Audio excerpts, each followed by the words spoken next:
semuanya, perkenalkan nama saya Jessica Julameka dari kelas 12-1.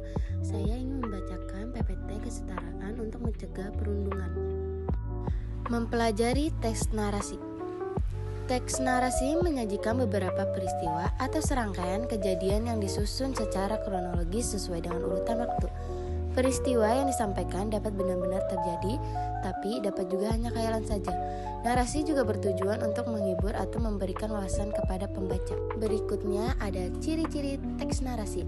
Yang pertama, menceritakan kehidupan manusia dengan mengikuti logika tertentu. Yang kedua, rangkaian peristiwa yang diceritakan dapat merupakan kisah nyata, imajinasi, maupun gabungan keduanya.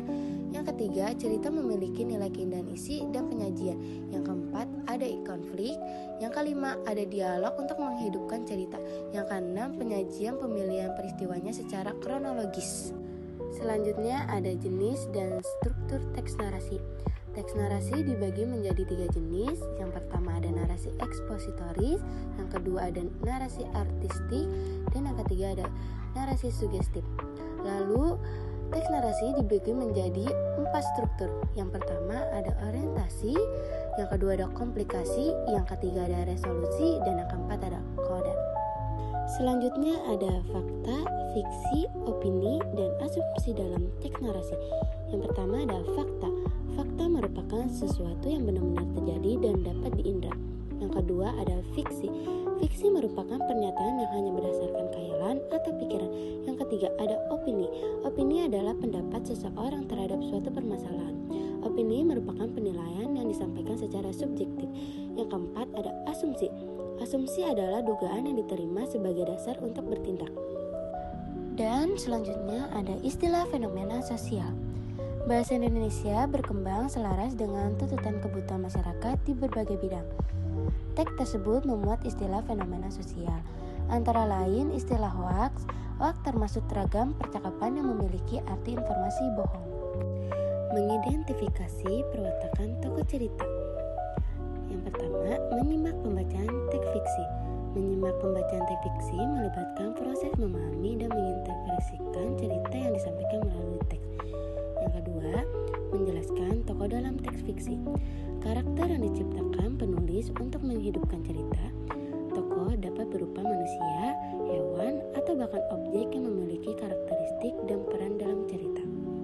Dan yang ketiga, ada menulis resensi berdasarkan perwatakan tokoh. Perwatakan tokoh cerita dapat digunakan untuk menulis resensi novel. Resensi novel merupakan timbangan atau bedah novel. Penulis resensi akan mempertimbangkan dan mengupas novel untuk memperlihatkan kepada pembaca kelebihan dan kekurangan, baik buruknya serta pantas tidaknya novel dibaca. Lalu ada struktur resensi. Struktur resensi dibagi menjadi 5 bagian, yaitu ada identitas, orientasi, sinopsis, ulasan, dan evaluasi.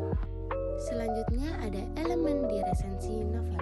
Yang pertama ada informasi di cover depan, yang kedua ada sinopsis, yang ketiga ada analisis perwatakan tokoh, yang keempat ada tema dan amanat, yang kelima ada rekomendasi, yang keenam ada gaya penulis atau evaluasi, yang ketujuh ada kritik. Lalu ada menyampaikan tanggapan. Yang pertama ada tanggapan secara lisan dilakukan dengan menggunakan sapaan sopan dan disampaikan secara santun. Yang kedua ada tanggapan secara tertulis, dapat berupa teks tanggapan kritik dan pujian. Dan yang terakhir ada menyimpulkan bacaan dengan bentuk visual. Yang pertama ada simpulan berupa peta pemikiran. Peta pemikiran adalah metode mencatat kreatif untuk mengingat informasi. Dan yang kedua ada simpulan berupa infografis. Kamu dapat menyimpulkan bacaan dalam bentuk infografis. Infografis adalah media informasi yang menggunakan teks, gambaran, grafik, dan tipografi untuk menyajikan data dengan singkat dan jelas. Sekian dari PPT video saya. Terima kasih sudah menonton video saya. Wassalamualaikum warahmatullahi wabarakatuh.